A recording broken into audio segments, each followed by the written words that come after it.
The Princess and the Peas, written by Carol Hart and illustrated by Sarah Warburton.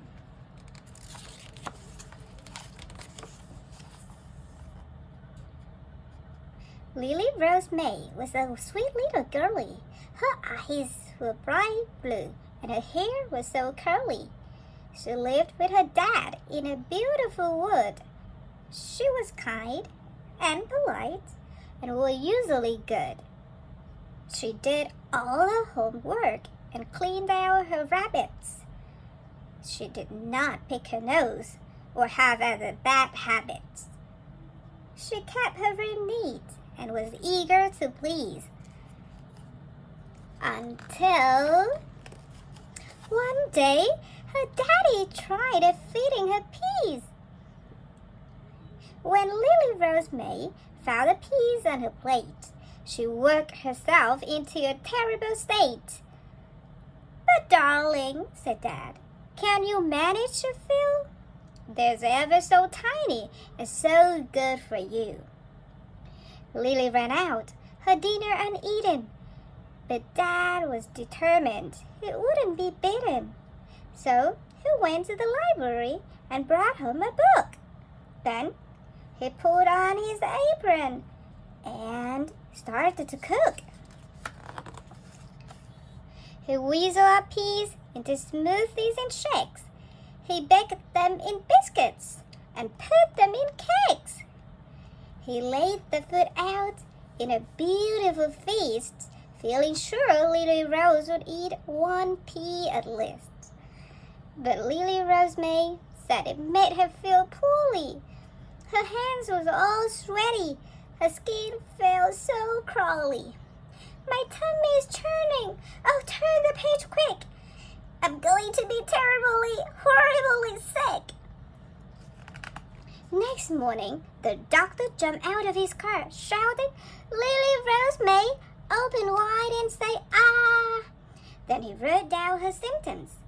Quite pretty, polite, and allergic to peas. He thought he was right. "With all things considered, I have to assess.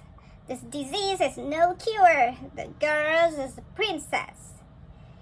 "You have to be joking," her father exclaimed. "She's a princess, all right," the doctor explained. And to prove it, he told them a terrible tale of a beautiful maiden caught up in a gale. She came to the palace, all covered in snow, crying, "Please let me in. I'm a princess, you know." To make sure the poor girl was telling the truth, the queen made a bed piled as high as the roof. And right at the bottom, she snuck in a pea. Then she tucked the girl in with a hot mug of tea. "If the pea wakes her up, we have a royal wedding. No princess can sleep with a pea in her bedding." The poor girl was terribly ill all night through. She did not sleep a wink. She was bruised black and blue. "You see, every princess is allergic to peas." So she said to the queen, "Do get rid of it, please." The queen was so sorry. She vowed there and then to never have peas in the palace again. The doctor said that is why Lily Rose May should pack up and move to the palace today. Even one pea might kill her.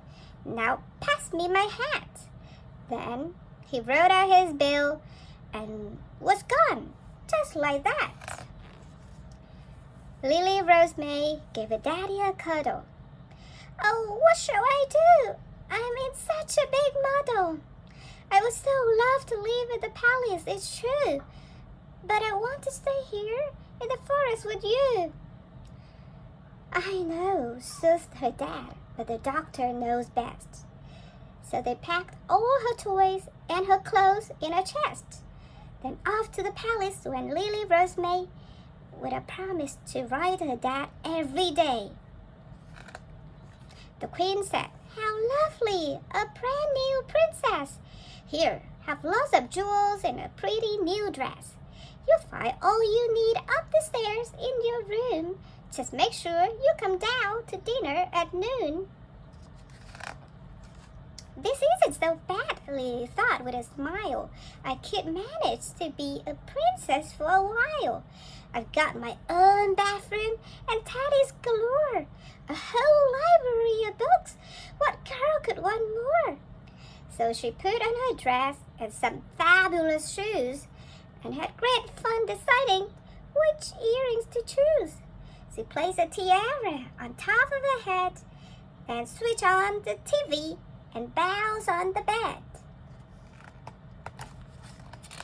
The clock on the landing was striking midday, so she swept down to lunch in a princessy way. "Ah, there you are, darling," the king and queen smiled. "You're safe now. Don't worry, you poor little child. We know you've been having a terrible time. Your own dad gave you peas. What a hideous crime. But now you shall live like a proper princess. Did you know what we're having for lunch? Can you guess? Our very best chef made it special for you. A lovely big bowl full of cold cabbage stew. Yuck! Now eat up your lunch, then the training can start. You've got 54 speeches to learn off by heart. Then there's 3 hours of waving to please all your fans. A lesson is smiling and shaking of hands.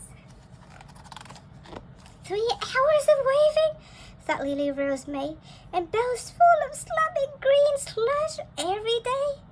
I thought living here would be oodles of fun, but this is a nightmare. Oh, what have I done? I may not be a princess, said Lily Rose May, and I have to get home to my dad right away. I'm sure I can learn to eat peas if I try. Then she gave back the jewels and said, "Thank you. Goodbye."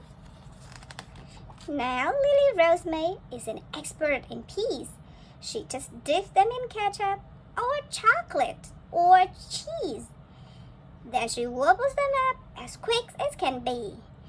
And she never goes back to the palace for tea. The end.